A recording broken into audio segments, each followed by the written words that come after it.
आदरणीय अध्यक्ष महोदय जी, राष्ट्रपति जी के भाषण की चर्चा के समय यहाँ विदेश नीति की भी चर्चा हुई और कुछ लोगों को लगता है जब तक फॉरेन पॉलिसी नहीं बोलते तब तक वो मैच्योर नहीं लगते, इसलिए उनको लगता है फॉरेन पॉलिसी तो बोलना चाहिए फिर भले ही देश का नुकसान हो जाए। मैं ऐसे लोगों को जरा कहना चाहता हूं, अगर उन्हें सच में फॉरेन पॉलिसी सब्जेक्ट में रुचि है और फॉरेन पॉलिसी को समझना है और आगे जाकर के कुछ करना भी है, ये मैं शशि जी के लिए नहीं कह रहा हूं तो मैं ऐसे लोगों को कहूंगा एक किताब जरूर पढ़े। हो सकता है उनको बहुत फिर कहाँ क्या बोलना उतनी समझ हो जाएगी। वो किताब का नाम है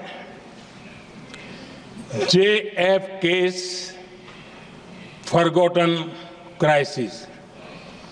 JF कैनेडी की बात है। JFK's फॉरगॉटन क्राइसिस नाम की किताब है।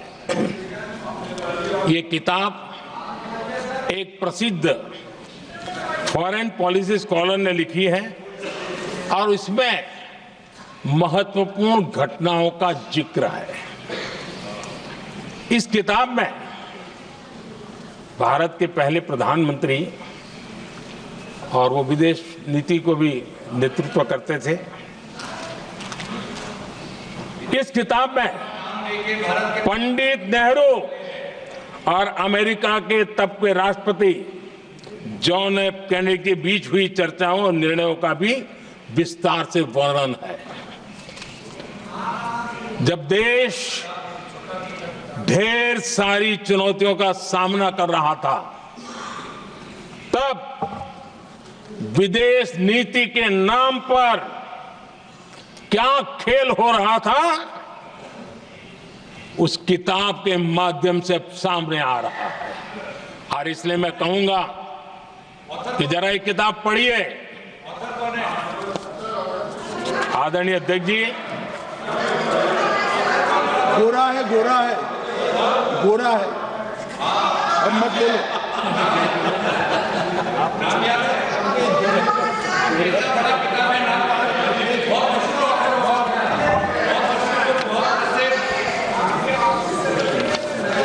आदरणीय अध्यक्ष जी,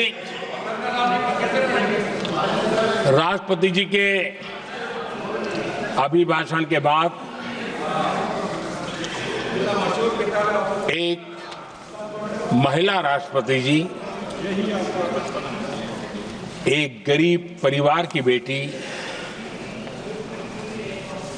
उनका सम्मान न कर सके, आपकी मर्जी, लेकिन क्या क्या कहकर उनको अपमानित किया जा रहा है।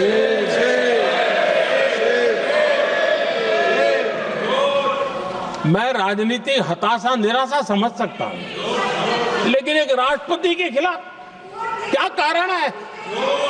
क्या कारण है?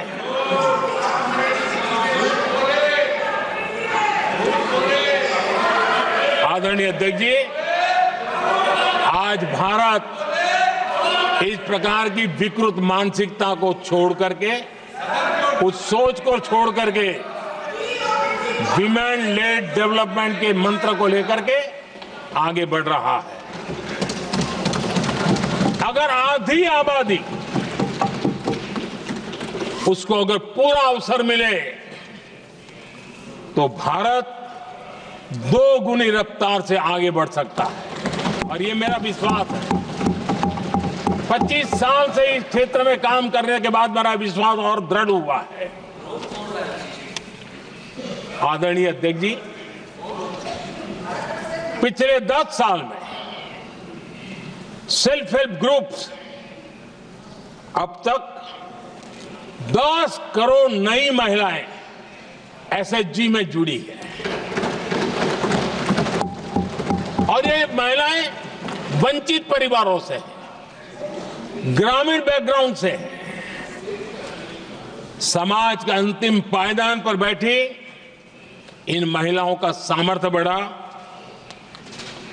उनका सामाजिक स्तर भी ऊपर उठा और सरकार ने इनकी मदद 20 लाख रुपए तक बढ़ा दी है ताकि वो इस काम को आगे बढ़ा सके, उनकी कार्यक्षमता बढ़े, उसका स्केल बढ़े। उस दिशा में हम प्रयास कर रहे हैं और उसका आज ग्रामीण अर्थव्यवस्था पर बहुत ही सकारात्मक प्रभाव हो रहा है। आदरणीय अध्यक्ष जी, राष्ट्रपति जी ने अपने अभिभाषण में लखपति दीदी अभियान की चर्चा की है। हमारी नई सरकार तीसरी बार बनने के बाद अब तक जो जानकारियां रजिस्टर हुई है उस हिसाब से 50 लाख से ज्यादा लखपति दीदी की जानकारी हम तक पहुंची और जब से मैंने इस योजना को आगे बढ़ाया है अब तक करीब करीब 1.25 करोड़ महिलाएं लखपति दीदी बनी हैं और हमारा लक्ष्य है कि हम 3 करोड़ महिलाओं को लखपति दीदी बनाएंगे और इसके लिए आर्थिक कार्यक्रमों का बल दिया जाएगा। आदरणीय अध्यक्ष जी, आज देश के अनेक गांवों में ड्रोन दीदी की चर्चा हो रही है। एक मनोवैज्ञानिक परिवर्तन गांवों में आया है। महिला के हाथ में ड्रोन चलाते हुए देख के गांव के लोगों का महिला के प्रति देखने का नजरिया बदल रहा है और आज नमो ड्रोन दीदी खेतों में काम कर करके लाखों रुपया कमाने लगी हैं।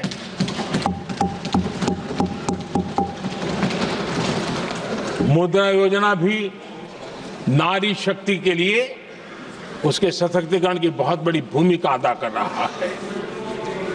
करोड़ों महिलाएं पहली बार मुद्रा योजना लेकर के उद्योग के अंदर अपने कदम रखे हैं और उद्योगपति की भूमिका में आई है। आदरणीय अध्यक्ष जी, 4 करोड़ परिवारों को जो घर दिए उसमें से करीब करीब 75% मकान ऐसे हैं जिसके मालिकाना हक महिलाओं को मिला है। आदरणीय अध्यक्ष जी, ये बदलाव 21वीं सदी के सशक्त भारत की नींव रख रहा है। आदरणीय अध्यक्ष जी, विकसित भारत का लक्ष्य ग्रामीण अर्थव्यवस्था उसको सशक्त बिना किए बिना हम विकसित भारत का निर्माण नहीं कर सकते और इसलिए रूरल इकोनॉमी के हर क्षेत्र को हमने स्पर्श करने का प्रयास किया है और हम जानते हैं रूरल इकोनॉमी में खेती किसानी का बहुत महत्व रहता है। विकसित भारत के 4 स्तंभों में हमारा किसान एक मजबूत स्तंभ है। बीते दशक में खेती के बजट में 10 गुना वृद्धि की गई है, 10 टाइम। 2014 के बाद की बात मैं बताता हूं और ये बहुत बड़ा जंप है। आदरणीय अध्यक्ष जी, आज जो लोग यहां किसान की बातें करते हैं, 2014 से पहले यूरिया मांगने पर लाठी पड़ती थी, रात रात कतारों में खड़ा रहना पड़ता था और वो जमाना था जब खाद किसानों के नाम पर निकलती थी लेकिन खेत में नहीं पहुंचती थी, कहीं और ही काले बाजारी में, और 1 रुपया 15 पैसा वाला हाथ की सफाई का खेल चलता था। आज किसान को पर्याप्त खाद मिल रही है।